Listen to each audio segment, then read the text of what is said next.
And here we are on YouTube, where people can call us and we can talk more about the things that we've talked about in the last hour or so. So make sure everybody made it over. Sometimes we don't. Okay, I gotta press that button. Kyle, I see you're here. Voltaire, I see you. Yes. I see Mitch in the distance there in the same room. Why do I see Mitch? Mitch is left. Wait a minute, Mitch. I just saw him. He didn't leave. He's right behind you. Well, he was. That was him walking out the door? Yeah, you're muted, Voltaire. Mitch has to depart. He found a TV he had to turn off. It's far away. Couldn't stick around 10 seconds to say goodbye, huh? Wow. I saw him leaving. I saw him walking out the door. Okay. Alex, you're still here. Thank you. Yeah, temporarily, yeah. And Liz, I believe you're still here, though we can't see you. Yes, I'm still here. All right, well, that's great. Greg has inconsiderately gotten onto an airplane, so I don't know if we'll be seeing him. But if he can reach us, he will do so. I know he will. Okay, He knows the number. Yeah, he does. He knows the number, all of them. And the number for people to call, not that we're not people, but, people on the outside, if they want to speak to us about hope or about anything else that's going on, 802-321-4225. That's 802-321-HACK. And did anybody have anything they wanted to continue talking about before we were hustled off the air?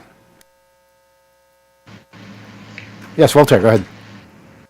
One thing that I'd like to add is I was just talking about like how it's such a cool scene at night at the bar afterward. One thing I really like about Hope, especially compared to other hacker cons, is like that, especially as so like personally I'm not a big drinker, but Hope is like there are people that like if you drink that's cool and it's stuff for you, but there's also even up until really late there's always activities for people that don't drink, and it's really friendly towards that. And like seeing the concerts going till really late in the morning. I only saw them briefly, but it was like a great scene, and everybody was having a good time. I even got some people to go to a rave afterward, and like going straight from the chiptunes thing to the rave it just felt really natural. Yeah, that makes sense. It does. Do we have a call, Kyle? Someone attempted to call, but it was They attempted to call, but they weren't. It was not a sustained call. No, okay. You have to follow through, folks. 802-321-4225. Go ahead, Alex. I can say where it was. No, you don't, we don't spy on our listeners. I We don't tell them we do anyway. What's that, Alex? I wanted to bounce off what Voltaire was saying, and I have this idea of sort of sitting through and going through various bits of the conference, sitting in different talks, listening to people, meeting people, hanging out inside St. John's, outside St. John's, around Queens and stuff. And you almost get this impression that the conference at the start of it is this unpolished stone or this slab of stone, right? And with so many options and activities, things that are social, cultural, technical, this allows every single attendee to really sculpt the Hope Conference into the experience that you want it to be. It's a fancy way of saying that, there's something there for everybody. And I have to say, just in terms of the social aspect, getting together with people from the cybersecurity industry, the hacker community, the legal community, it was really absolutely awesome. And, I think that the social experience was just second to none. And one thing about Hope, which isn't necessarily the case with every other type of conference in this space in particular, is that people like being there and people are approachable. People are friendly. They want to share knowledge, which is the hacker spirit, and they're extremely generous with their time and their expertise. I mean, I had an experience with a friend of mine, and we were at the in the vendor area with Printing House Press. Was that? No, I'm always getting the name of the bookseller confused. Anyway, we were looking at one of the books over there, and this person came up and was like, "Oh, well, this book is excellent, and you should get this type of volume for it, and volume 1 has this, volume 2 has this." It was was really amazing information about this volume of books that I was looking at that had You're either talking, Alice, you're either talking about in-store books or No Starch Press. No Starch Press. That's what I was Okay. thinking of. I don't know why it was escaping my mind for the moment, but it was No Starch Press. And so when the guy was finished with what sounded to me a bit of a sales pitch, so I said to him, I said, these are great. I said, how much is the whole set? And he said to me, oh, I have no idea. I don't work here. So, Wow. and he's like, I love these books and they're awesome and you should get them. And I was like, you know what? You're absolutely right. So experiences like that, I just thought, are very unique. I believe we have a telephone call. Let's see who's out there. Good evening. You're on Off the Hook Overtime. Go ahead. Good evening, everybody. How are you? Good. How are you? Where are you calling from? This is Tim from Connecticut. Tim from Connecticut. Yes, I came down and drove around the corner and came over to the St. John's Conference, of course, and stayed in the townhouses, which was great. On campus, easy to get to, easy to get around. We might have seen you. Out of curiosity, I haven't heard anything yet. How did St. John's like us? But they haven't cursed us out or anything like that. They haven't said bad things, so I think they liked us. But we just have to see. We have to see. But I hope it works out because it's a great place. It's a beautiful campus, wonderful people, all sorts of Free parking. Free parking, and yeah, I stayed in the townhouses too, and it was. I mean, it's a dormitory. You're on campus. You can't beat the convenience. You don't have a TV set. Okay. I love the fact that every time you went into most of the workrooms, there were plenty of outlets to recharge your equipment. Mm-hmm. We didn't have to scamper for anything except up in 416 upstairs, the big conference room. Yes. Yeah. Might I say that the AV people that put that together, that was just stunning. It was. The incredible. braces, the lights, the microphone, just a impressive performance quality. Yeah, they are true artists. What they put together, they just make it work. It's theater quality.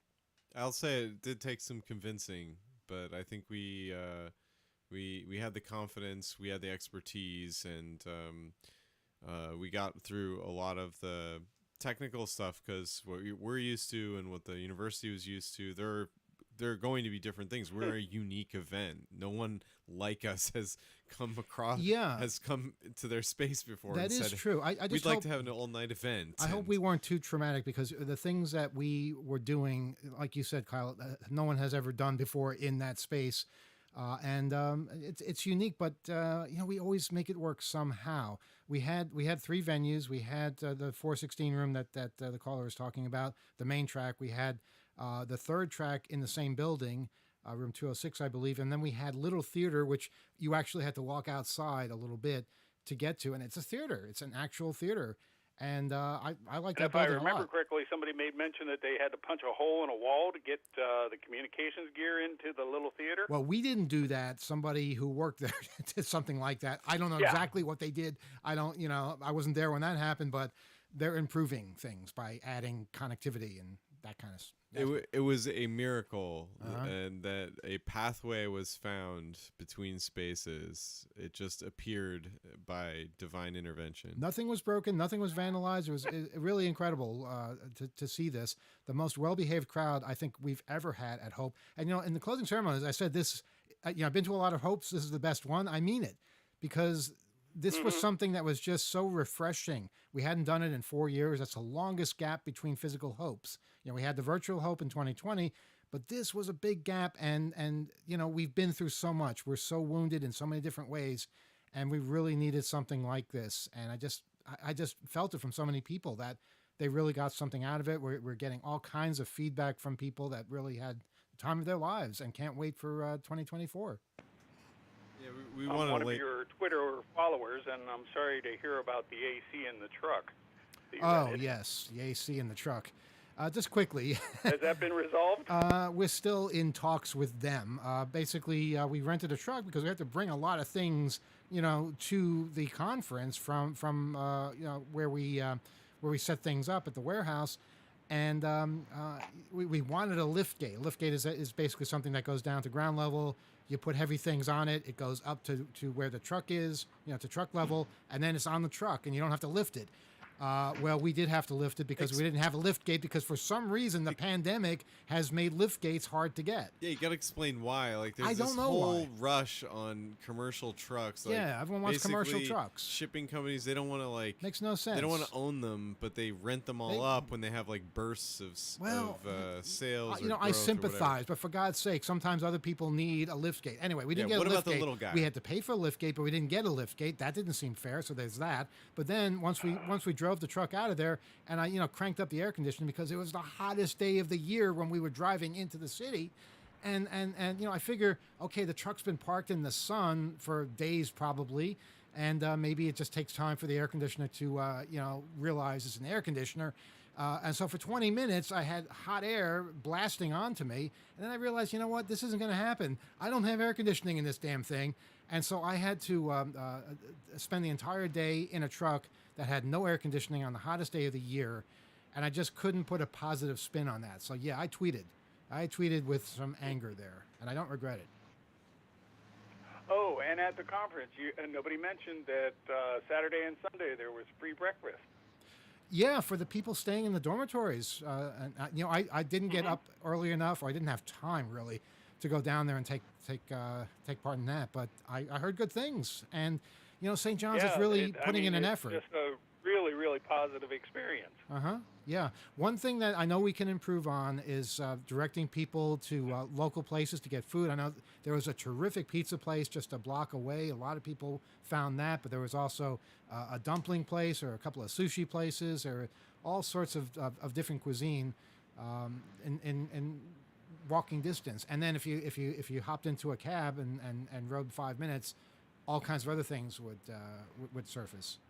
Voltaire, do you have something? Yeah, I defaulted on Thursday night and just simply called Domino's, went over to Gate 6 and picked up something. Yeah, it doesn't have to be Well, okay, but yeah, the important thing is to get something that makes you happy. Go ahead, Voltaire. I was going to recommend the Filipino place like 4 blocks away. I didn't know about that. Wow. Yeah, it should be good. Filipino place. We did not have a bad meal the whole time we were there. Right, Kyle? No, not one bad meal. The exploring I think we were doing our own exploring, and a lot of it is secondhand, hearing how other people coped and what they found in their adventures between the time at the event. Yeah. Oh, Liz, feel free to jump in any time. I never really walked off the block. Yeah, we can't see you, so yeah, sometimes I forget I've just been quiet. Being local, I guess that's my perspective here. Again, we were talking about it a little earlier, the Flushing Business District, or Little Hong Kong, I think it's also called now. It is wild how much is there. I was sending people to Nanjing Xiaolong Bao, which is one of the best soup dumpling places you could go to, period. As long as we're going to say names. Okay, now I'll say that we, at 2 o'clock in the morning, wound up in a place called Hope to See You Again. That's literally what the place is called, and we just found it. It was open, and they had the best Szechuan I've had ever, I think. The numbing peppers that are still on the branch. I mean, that is just simply incredible. 2 in the morning. I was so happy to be in New York at that point in time. So... And the little Hong Kong that you're referring to is the biggest Chinatown in New York City now. It surpasses Manhattan. Yep. Yeah. And it's actually really funny because it's actively getting built up, but not by the Chinese, but by Koreans. So on Northern Boulevard, it's a little bit of a trek from St. John's, but if you were able to go onto Northern Boulevard, there are dozens of Korean barbecue, Korean fried chicken places. The big one I was sending people to is Mad for Chicken because they're absolutely fantastic. Did you say Maverick Chicken? Mad for Chicken. Oh, I thought you said because Maverick was the name of the security guy at St. John's, who is one of the most awesome people I think we've ever met. Just helped us out in so many ways. Okay. I've never met anybody named Maverick before, so cool. that's a pretty bitchin' name. Mm-hmm. I could say that now because we're on YouTube. You could have said that on radio too. You just can't say the other words. Oh, the George Carlin words. Yeah, don't say those. In fact, those were said on that radio station, and we got in a lot of trouble. Okay.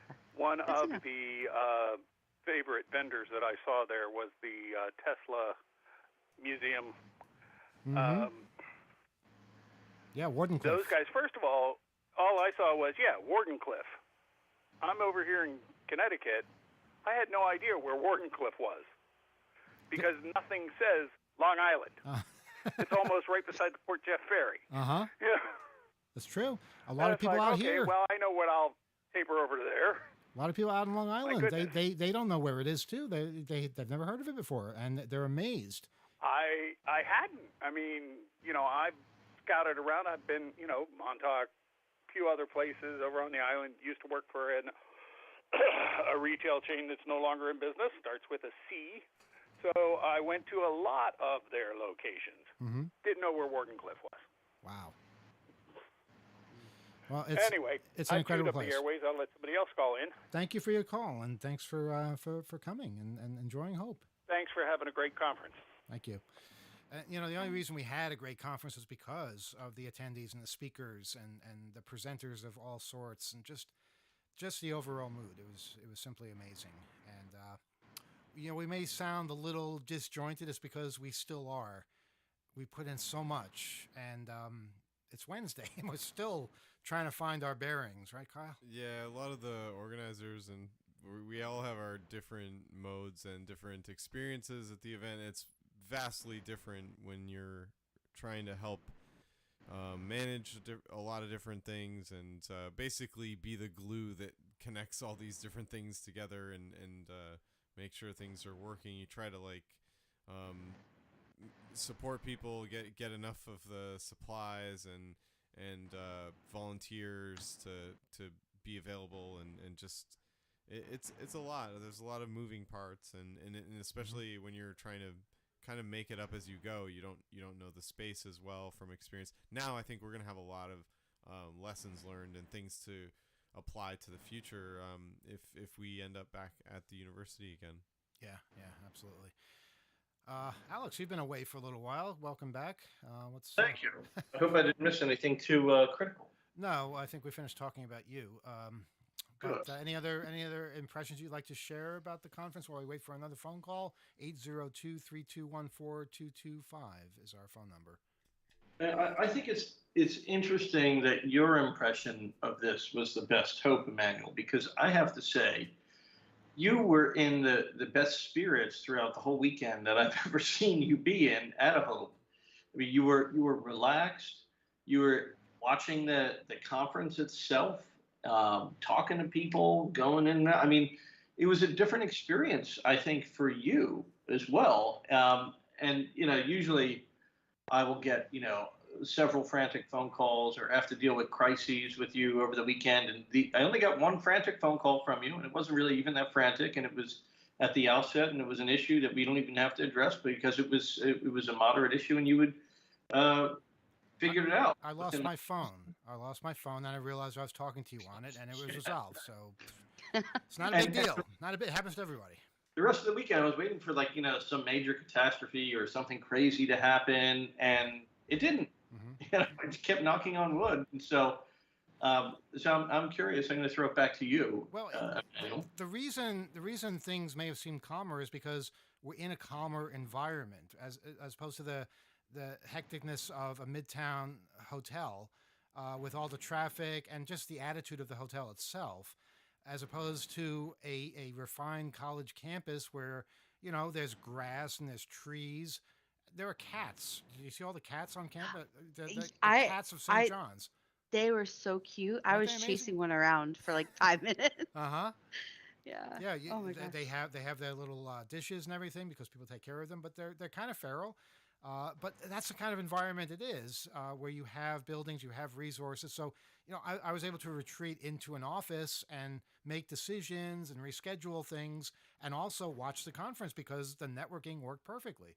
And I guess, Kyle, maybe we should say something about the network itself, not just the Wi-Fi. I know you were pretty involved in that. Oh, gosh. It was totally different. All I heard from the network team was that it was much easier on them and that they were seemingly happy to have less as far as the build out and focus more on just keeping it going during the event and it's pursuing some of the special projects We didn't have to drop fiber 20 floors Not down a nearly- stairwell. this Nothing time. like that. Uh-huh. We brought supplies just in case, and had some kind of extra supplies, but a lot of minimal cable building. Usually we'd build all these like Ethernet drops for the access points we would have to rent or install or borrow and then install as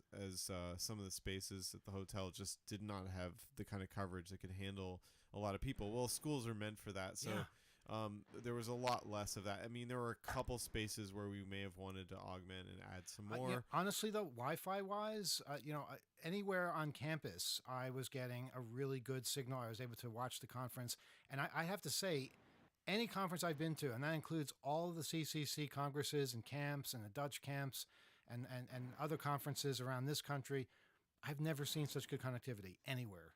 So, not to toot our own horn, but yeah, it's mostly St. John's that made that possible, but it really was something that made a huge difference. And Alex, I think that addresses your point as to why people were calmer, because resources were there and they were working. A lot of the design efforts had been put in place and been things that we learned over the years. And they really listened to us, and I think that was important. Well, it's nice to have people who understand the technology listen to you, as opposed to somebody whose only job is to book rooms and make profits and things like that. This made a huge difference, and I hope they get us. I hope they appreciate our community. I know we appreciate them, and I think this could be something really amazing. If we expand, there's outdoor spaces, there's more indoor spaces. This could be an incredible tradition. Go ahead, Voltaire. Yeah, one thing to that point, one thing I noticed, like the first day, one of the security guards, and I guess all of them I saw, they looked kind of awkward, like they probably weren't used to nerdy folks that dressed in a black hacker outfits. And by the third day, I saw them; they all had smiles on their face, and like one of them I saw was like was having a friendly conversation with one of our attendees and like laughing. So it's really cool to see. Like it seemed like they got us by the end of it. Yeah, they did. In fact, they told us we're one of the best guests they've ever had. Which I don't know if they just say that to everybody, but it felt good hearing that from them. They're saying it to me too, and one of them, one of the older gentlemen, I don't remember his name. Anytime he walked by, he's like, "Hey, do you need anything? Are you good?" I'm like, "Yeah, no, I'm great," which was really appreciated, given most of the time it's just like questions. It's like yeah, absolutely.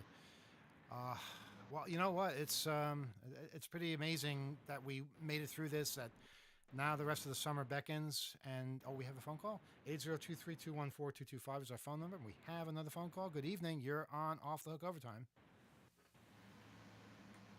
Speak up. Go ahead.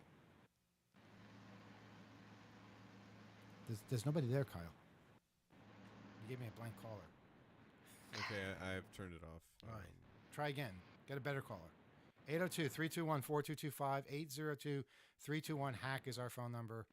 And oftentimes people call us from all over the world to share various perspectives and things like that. Yes, Alex, you've raised your hand. I know you're scratching yourself, but that counts. Go ahead. Well, I guess. All right. So, sure, if you want to put me on the spot to talk. I do. I would say, I think this was also one of my favorite hopes, too. And I've been to so many of them. I was at the first one back in 1994 as a teenager. And I think you're right, too, about the setting.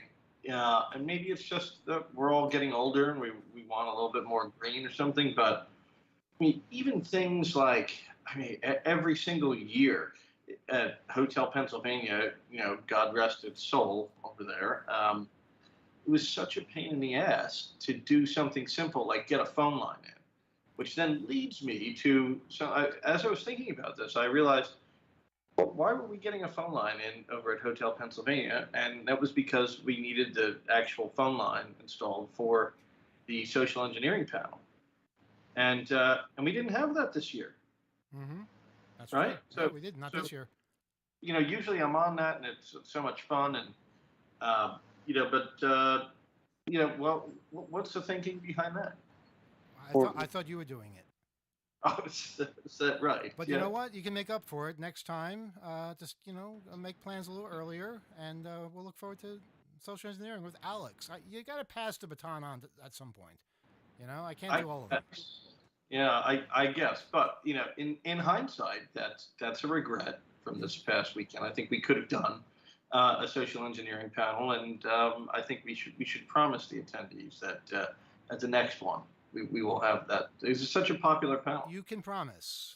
All right, I All I'm going to promise. promise is that we're going to do the best we can to do this again and make it even better. We have a phone It, call. Good evening. You're on Off Talk Overtime. Check two. Yes, you're on. Go ahead. Hello, this is Kirby calling from Etobicoke. Kirby, it was such a pleasure to meet you. Hey guys. Kirby was at Hope, hey. and Hi. you ran a poetry slam. You ran a hacker poetry slam. Yes. I did. It wasn't a slam because technically a slam is a poetry competition. So it Oh, was more of a open mic. see, I learned something. Okay. How did it go? It went great. It was, gotta get started somewhere, and part of the reason I did the event was because over the course of the pandemic, it kind of, like many people, I kind of was dealing with a little bit of depression and Mm-hmm. a little bit of social anxiety more than normal, and so on and so on. So it was a bit of a challenge to go out and do something. Well, to come all the way from Ontario and and take part in this, that in itself is quite an accomplishment. Well, the cool thing was that we had a reader that just was another attendee, and he read this poem that was just like, it blew me away. Uh-huh. It was all about somebody who flies drones for a living for military purposes. And it's just like out of the blue. The one reader who came up as well and read a poem really shocked me to the core. Wow. Yeah, That's really pretty powerful awesome. stuff. That's pretty awesome. And all the different performers that were on late at night doing hacker karaoke, which I know Greg was involved in, and and all the musicians. It really was something. It just the creativity in this community never ceases to amaze me. Yeah, we really wanted to honor the amount of music and creative arts that exists within the community, and just have it presented throughout at different points, so that it was just really this space where a hub of activity around every corner. You really didn't know what might be next, and providing the space for impromptu tracks and stuff just adds to that too. Mm-hmm. So it's again a new space, but we really enjoyed everybody who had the guts to get up there and perform in front of all kinds of people like that. Yeah, yeah. And we had performances in the coffee house as well as some talks. And the And thing Hackers is, Got Talent. I'm Hackers sorry. Got Talent. I forgot about Jason Yes. Scott and Hackers Got Talent. How could I forget Yes. that? Wow. I didn't get to see it, but I know I will at some point. But Yeah, there was a laptop destroyed. tell us I about got that. to, sure. This is actually my second time judging Hackers Got Talent. Actually, I think the first time I had to judge it, Rob T. Firefly came out to me and said, Emmanuel can't do it. So thanks for that. Of course. But no, it's lovely. It was so much fun. We had a couple of singers. We had someone with a hat that had a Raspberry Pi attached to it, and it would do something with the tweet. I can't remember now. But it was funny because everyone had some sort of problem with their laptop, and their laptops just weren't working. So one person just like, here, use my laptop, because it kept working. And Johannes actually turns to the guy with the one working laptop, and buys it off him. And while Jason, Greg, and I are discussing the different acts, Johannes just starts destroying the laptop on stage. There was glass flying, and I was just like, "What is going on here?" Honestly, it's one of my favorite, I guess, panels to do, because every time just something else happens that just makes it a little bit crazier. Uh huh. But But that was a lot of fun. Actually, I think we also had to mute the stream for a copyright thing, related thing too. Well, For that was actually running around the same time that in the other track, oh, Google was going nuts, shutting us down. So we had to be extra careful with Hackers Got Talent, and if anybody was whistling a tune that Google didn't like, we had to cut the feed. But on that, I believe we have the whole thing recorded, so that will become available to the public. Yes, Voltaire, go ahead. To tie this into another talk, in fact, Google is lobbying the European Union as we speak to create mandates so that any website that hosts video or audio has to have filters like that, which will be like create lots of false positives and censorship like we have here, and B, will be prohibitively expensive unless you're like a super big company like Google, so it'll be reinforcing their monopoly, which ties us into another great talk, Cory Doctor's keynote, about anti-monopoly legislation and things to do to combat that. So I definitely recommend listening to and watching that once it's posted, as well as if you're in the EU and want to combat that, get involved with organizations like EDRI, EDRI, and the EFF here. Yes, absolutely. That is so important. And it just seems like Google is becoming more and more evil with every passing year, or maybe even every passing day. Cory did give a more than 2 hour talk at the end of the conference, which was really awesome. It was remote because he couldn't make it this particular year. And we found that the transition between remote talks and physical talks was not as awkward as we thought it would be. Sometimes we had a physical talk scheduled, and then the person caught COVID. They weren't able to come, but they still wanted to give their talk, so they were able to do that. It was a fairly seamless transition where we could have people who were supposed to be there physically, whether they were speakers or attendees, take part in the conference virtually. And I heard nothing but good things from the virtual attendees as well as the virtual speakers. So there's that. I prefer physical conferences as well, where people are there. But if this gets more people involved, then it's also a good thing. Yeah, and that talk was spectacular. Just talking about the switching costs and reducing switching costs. Cory's talk? Yeah. Just summing it up, kind of bringing people up to speed and running them through things. A lot of people haven't heard that stuff.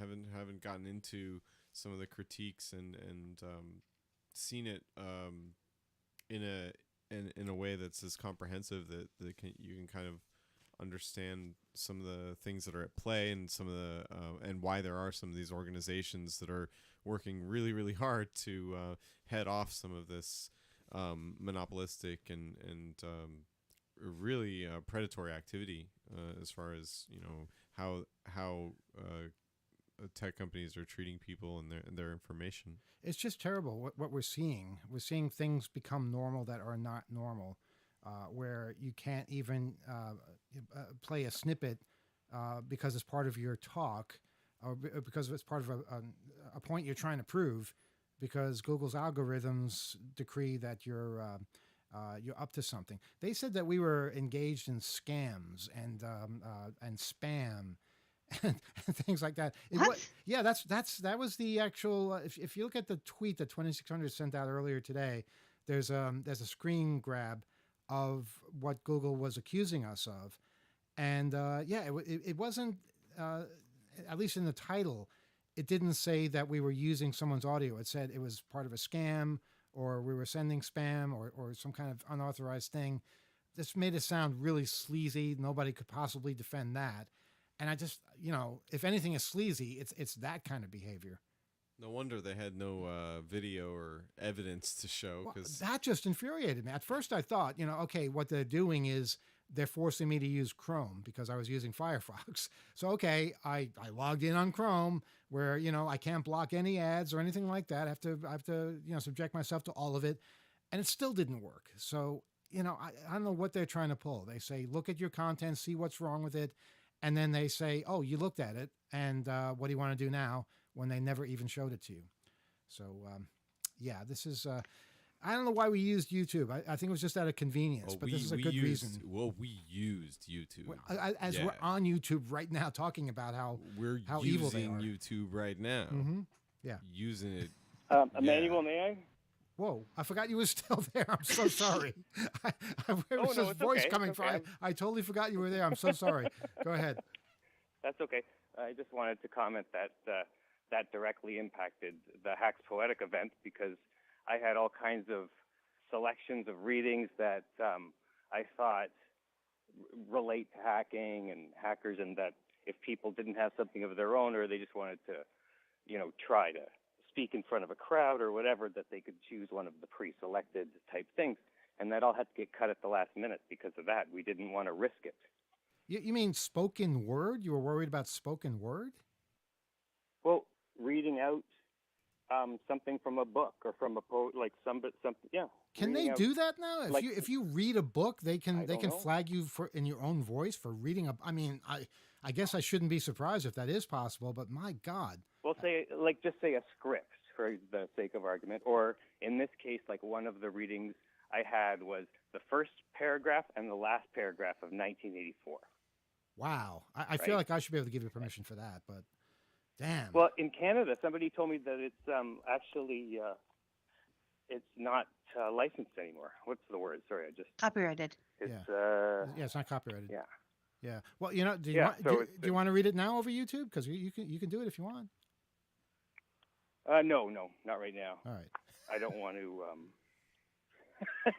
I'm telling you, I've been through this kind of thing before with various people involving, registrars, GoDaddy, and whenever somebody challenges you to test if you can break the system, it's usually like, unless you're really willing to accept the responsibility. Well, we are. They're not going to come after you. At least I don't think they're that evil. No. But I've seen accounts locked up with no explanation for ages just because of some video clip that people don't even understand how it violates a copyright. Some sound or song or, like you say, whistling or... Yeah, I feel like going out and finding my copy of 1984 right now and reading as much of it as I damn well feel like. Okay, hold on. Let me find my... let me get a glass of water. Yeah, Google, you see what you're doing? You're turning us into revolutionaries. Go ahead, Alex. Yeah, I wanted to say, and hopefully Kirby's still listening, that I got his note, and I want to thank him for coming to my panel on Friday. I'm sorry I didn't make it over to the Hacks Poetic panel, and that was in large part due to you, Emmanuel, and your excellent dinner recommendations that kept me gallivanting around Queens for far too long. But to go back to the substantive point that Kirby had made, we functionally, in terms of copyright, all of this should be considered fair use. The problem is that the algorithms don't seem to be able to make that nuanced distinction between somebody infringing on copyright and somebody using a snippet of a piece of copyrighted material for legitimate purposes like criticism, critique, comedy, reviews, things like that. And so that's just a problem where algorithms, I think, fall short. But functionally, what would be the difference between a spoken word snippet of a copyrighted work and a snippet of a song? Well, because you're reading it in your own damn voice, as opposed to playing, the Beatles or something like that. Yeah, it's Yeah, performing. there's no like content ID from what I understand for books, like or not necessarily. Songs, I mean, you mess with the pitch a little bit. It shouldn't get picked up by the copy, but by copy ID. But it's hard to say. Flat out video, well, it depends on the holder. You should be able to do 15 sec. I think it's between 10 and 15 seconds, and as long as it's part of a greater work, you should be able to fight it or fight that it's fair use. So the fact that was... Can you imagine? No, I mean, I'm just thinking all nightmare scenarios now, but can you imagine a parent reading a story to a child and Alexa turns him in for reading a story without permission that he didn't pay for the rights to? That's the world we're heading towards.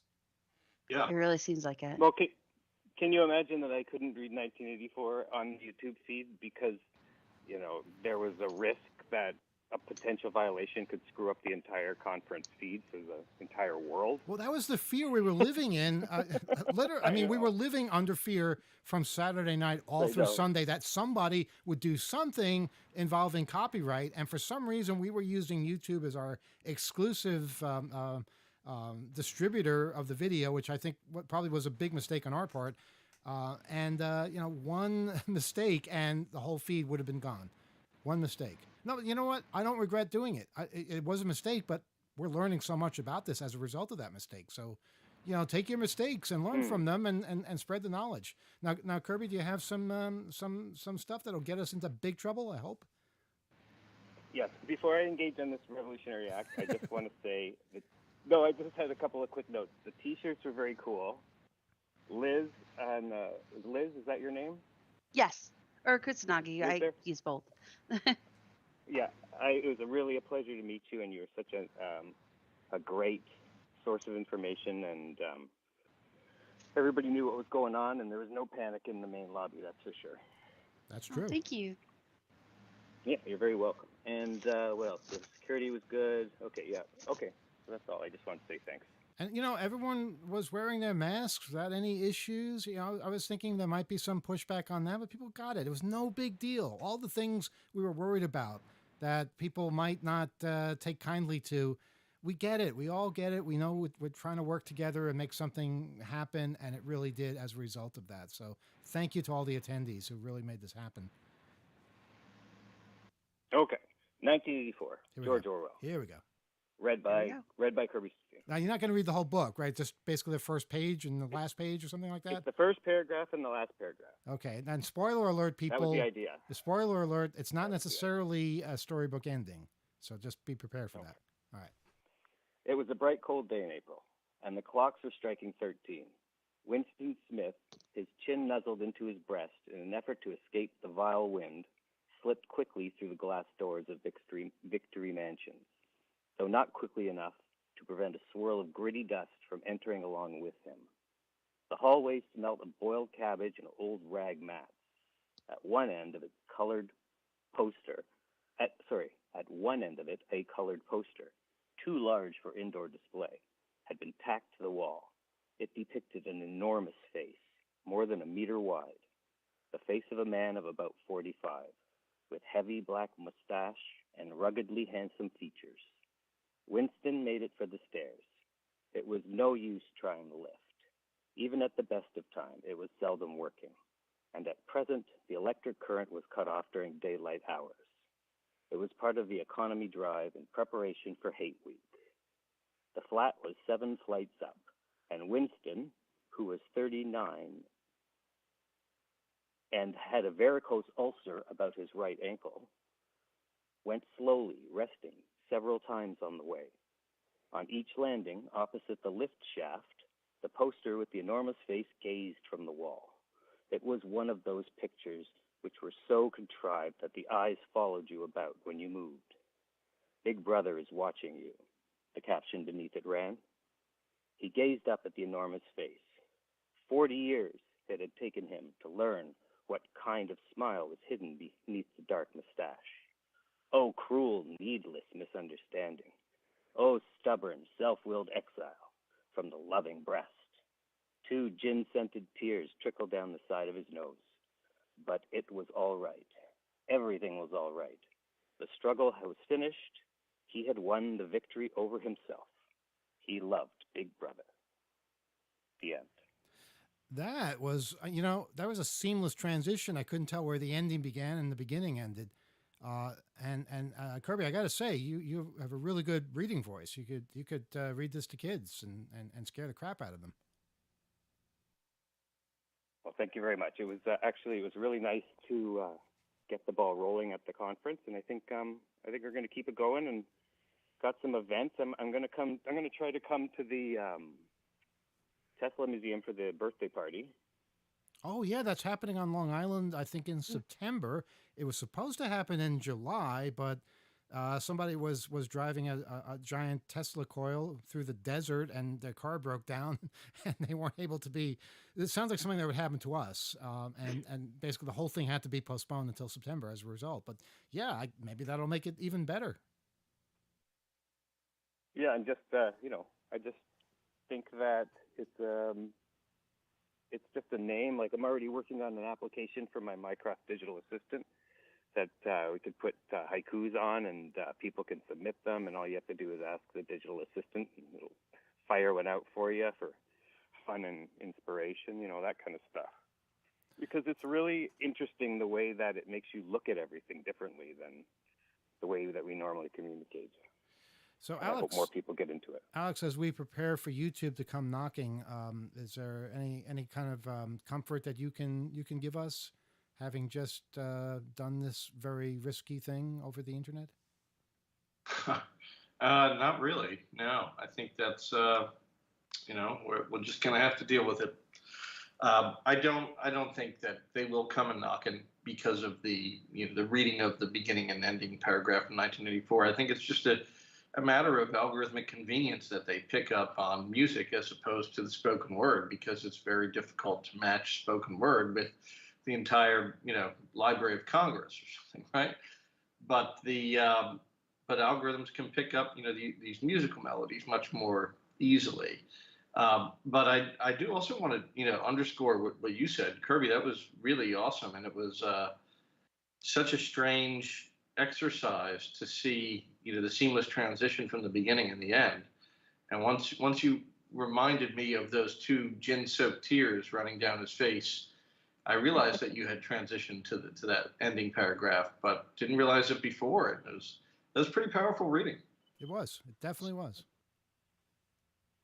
Well, thank you, and I hope that I can continue to kind of develop this into something that's a lot of fun. And at the next Hope, it's 2 years, every 2 years. Is that right? That's the idea. That's the idea. But sometimes pandemics get in the way, and you never know what's going to happen.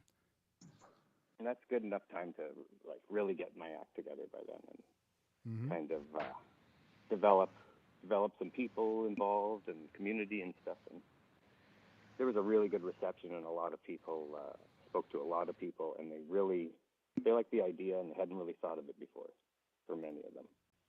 Well, that's what it's all about. Alex, you had something else.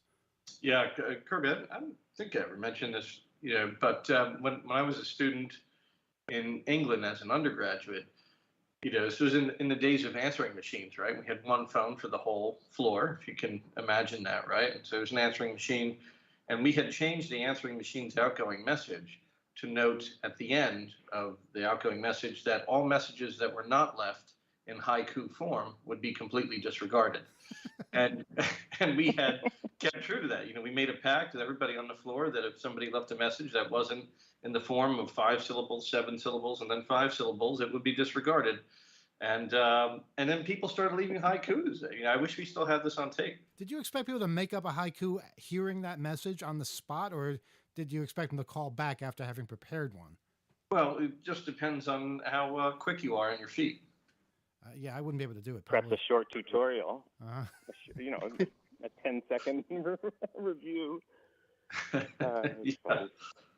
I did some haikus during the performance, and what I did was I like using them as stanzas in a poem, so to speak, so that way you can piece together a bunch of small ideas and they kind of make a more sense, because otherwise haikus are just, someone listens to it and kind of looks at you and looks away. That does happen, yes. Well, Kirby, great hearing from you. We look forward to our next adventure, and of course, we'll hear you on the radio down the road. All right, take care. Thanks, right, everybody. And we're going to try and take one more phone call. Go ahead, Voltaire. Let's come out the phone number first. 802-321-4225. 802-321-HACK is our phone number. Talking about the conference, A New Hope. Did we say the title of the conference yet? A New Hope. That was our name. It took place this past weekend, and we're still recovering from it. And yeah, that's what we're doing. Go ahead, Voltaire. What, you changed your mind after all that? You got to say something. I was waving goodbye to the caller, and then I forgot that you can't see us. Waving goodbye to the caller. Wow. Okay. That's something. See, that's why I had my camera off, because I would totally be doing things like that. That's a good point. That's a good point. And you don't need cameras to have a phone conversation. It's radio, right? So you don't really need that. All right. Well, we'll give people a couple of minutes to be the last call. 802-321-4225, 802-321-HACK. And I'll also give everybody here the chance to have some final thoughts on Hope. Liz or Alex or Voltaire or Kyle. or me? For you. I guess I could start off. Something I've already started seeing a lot of feedback about was about the food options. It was a little hot to be walking around, some people were thinking. Mm-hmm. And um, my husband and I had thought up of Friday night, oh, you know what would have been? Food trucks. And the feedback channel on Matrix is full of people saying, hey, we should bring in food trucks next time. And, I'm very down with this idea because we could, there's like so many good places, well, by me in particular, that do have trucks that could be, parked over there and hang out. Um, The that, the that the was, issue might be coming onto campus. I'm not sure about this, but if the food trucks were just off campus, do you think that might work? I think so. Because we have open access to Gate 6, right? And assuming that this goes forward this way in the future, we could have people park on that side street Mm-hmm. right there, right by Gate 6. Or if they go, when you're coming out of the parking structure, that little, I think that's Gate 5. That would be a great spot too. And um, they're right on Union too. So it's pretty much all like right there. Union Turnpike, Uh, yeah. Union yeah. Turnpike has a lot of good places too that you can walk to. But if you don't want to walk there, I understand having a truck nearby would really be good. I love how Yeah. we're basically just mapping it all out now because, like the hotel, we're beginning to learn where everything is, and we'll know the place better than they do. I do think that's a great idea though, and something that I think the university will be open to. So we can certainly suggest that. And any other suggestions people have, please write to us feedback@hope.net. Anything else, Liz? Um, I don't know. Of course, everyone I would ask is in the other room right now. So, yeah, that was really the big one was the food trucks. There were some issues I did see with the dorms, unfortunately, um, mostly toward our non-binary and gender non-conforming friends. Uh-huh. Um, but I think that's something that we could definitely work through with the university. Um, Certainly, yes, yeah. definitely. And I guess for me personally, I'm starting to ramp up ideas for a talk or a workshop or both, and hopefully, getting a little bit more involved in helping making the conference happen. So, Cool. And help us think of a new name. oh yeah, I'm totally great. We can't I use a New haven't Hope been, again. yeah, well, can't use Next Hope. No, can't use that one. Mm, mm, Well, we'll think of something. We have 2 years. yeah, Voltaire, go ahead. Then Alex. Hope 2K22. Really? Oh no, 24. or You see the problem right there. You just demonstrated it. But we'll think of something. Yeah, Alex. Maybe something like the eternal hope. Or Yeah, that's a lot of commitment there, but worth looking infinite into. hope. Any final thoughts, Voltaire? Do you have something else you wanted to say? Yeah, I think the name A New Hope. I think I was worried that it would be a bit presumptuous. Like I know that the peer committee we were a little bit scared that initially it was not getting many submissions that we normally got. I was kind of worried that we wouldn't get as many people showing up because like just everything after COVID has been so slow to pick up. New York, the city that never sleeps. Tons of restaurants are closing super early even now, Yeah. and I was worried that would happen. And this really did feel like a rebirth. And seeing such a good new start for a new location and a new post-COVID world Well, where everybody's taking masking super seriously is Uh-huh. great. And it was less. It definitely was less, but that was something we wanted because we needed the space. We wanted to see the space work. And now that we know the space can work, as things get better in society, I'm hoping more people will be a part of this and will help it grow and improve. Because yeah, there's certainly room for things to go better, and I look forward to that. Alex, go ahead. Yeah, I want to thank you and everybody for everything that you put into this, and I'm proud to have played a minor part on an important committee, and also I want to thank you for reintroducing me to Queens. It's been a really long time since I've been there, and I always kind of ridiculed that borough. We know. Yeah, it's We, the, we, we it's the know, best Alex. Yeah. borough. It's the best. It is the Like best I borough. don't care about New Not Hampshire. just the best borough in New York, the best borough in the damn country. Hey, look, Yes. I'm happy to eat my words, so to Oh, speak. you will. You will eat your words, Mhm. and they'll be spicy too by the time we finish He'll them. be served. That's right, in Absolutely. Chinese restaurant in Flushing. But I'm really looking forward to going back and taking my kids and things there. It really is a different cultural experience. It feels in so many ways to me like a different city, and it was really easy to get to from Manhattan. I mean, hopping on the Long Island Railroad and then Yeah, getting off. you had a trick. Some people were saying it took them an hour to get there, but you had a trick that got you there in almost lightning speed. Yeah, What'd you do? it was really fast. I mean, I don't live that far from Penn Station, so I'm just hop on the subway, uh, Penn Station, Long Island Railroad to Jamaica. Almost every single train will go to Jamaica, except the trains I think going to Port Washington. I Yeah. think they all stop at Jamaica. Yeah, don't get on those. And so there's a train leaving like every 5 minutes. And then the other thing is, I was able to use the same ticket that I bought over and over again because the trip is so short that the conductor doesn't even come by to check your ticket. Okay, that's not supposed to happen. That's not supposed to happen. Yeah. Don't promote It's- that because you'll bankrupt the entire system then. So right, yes. Well, yeah. So that was convenient. And then what happened when you got to Jamaica? What'd you do? Then I would just go right down to Sutphin Avenue, and literally there's lines of cabs right there, and I hopped in a cab, and I was there in less than 10 minutes. Awesome. Wow. So it was fast. Hey, It's like there's reverse one commute. other thing. One other thing I just wanted to talk about before we leave for the night, and that's logistics. And this is where Kyle really, really was shining all weekend. Basically, the phone booth. We had a 1950s phone booth. We had to get that thing in and out of the 2600 van, which you might have also seen. And if you've ever directed a bunch of hackers to move something heavy and not kill themselves doing it, it's a sight to behold. And Kyle just did an amazing job with that. So that's something I think needs to be recognized. Thanks. Yeah. He's- I was watching he's- that entire thing. It was wild. I was like, oh, like my hands hurt watching that. It was watching I that was go scared. out. I was scared. But when you know what you're doing, when you have the right equipment, it'll work. But you have to convince people of that sometimes. Yeah, you have to say this is the way. This is yeah.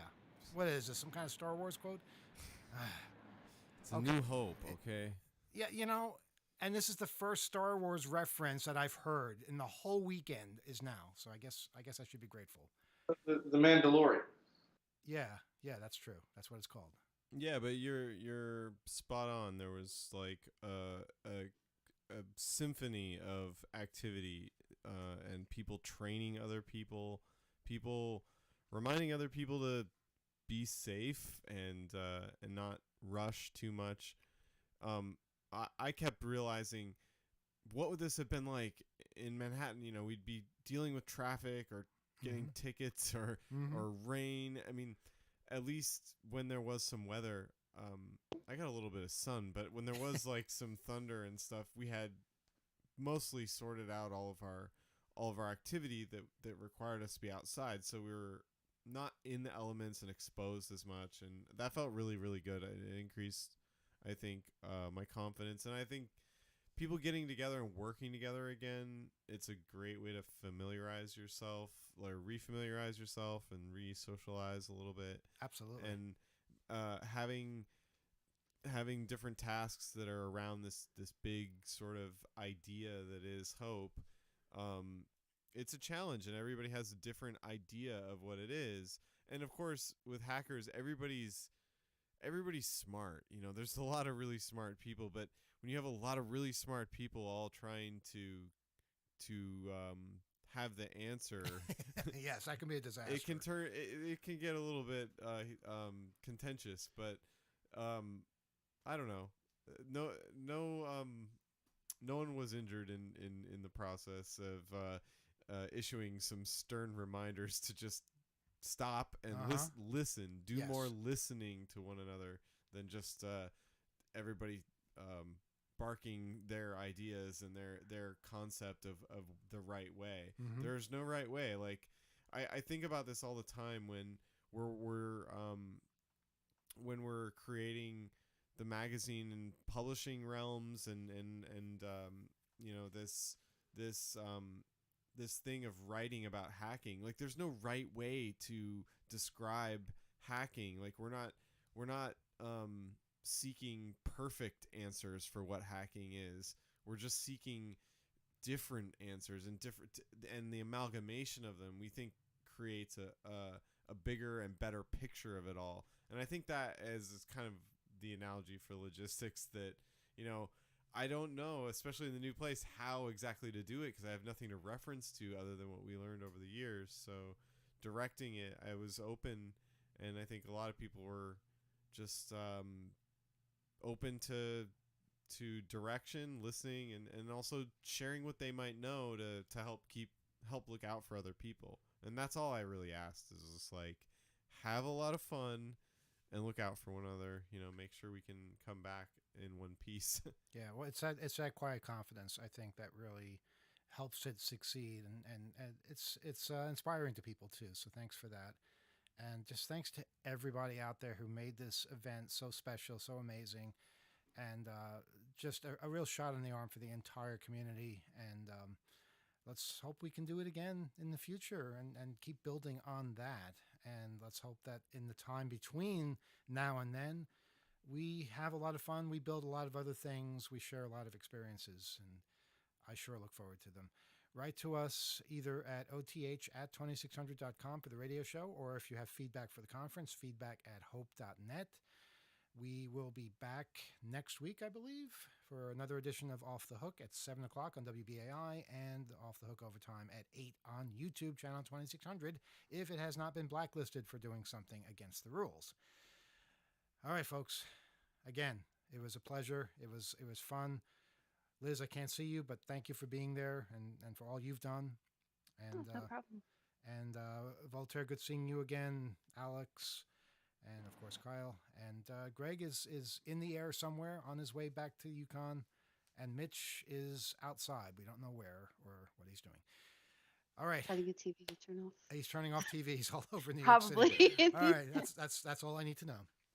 All right, He's guys. down to Times Square Is it going to Times Square? Yeah, turn off the to big turn one. off the big TVs. That's what you got to do.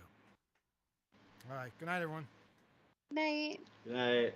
Well, Happy hacking.